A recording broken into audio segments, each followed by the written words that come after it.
So today we're gonna see if I can get my really old, messed up dirt bike to start. So first, let's check if there's any gas.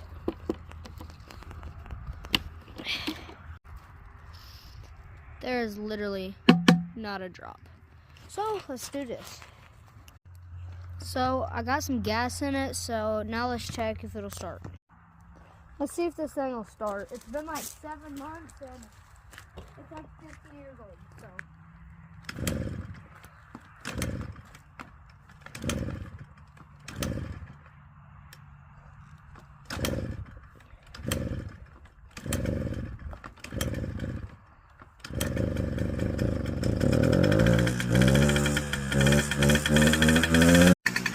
Finally!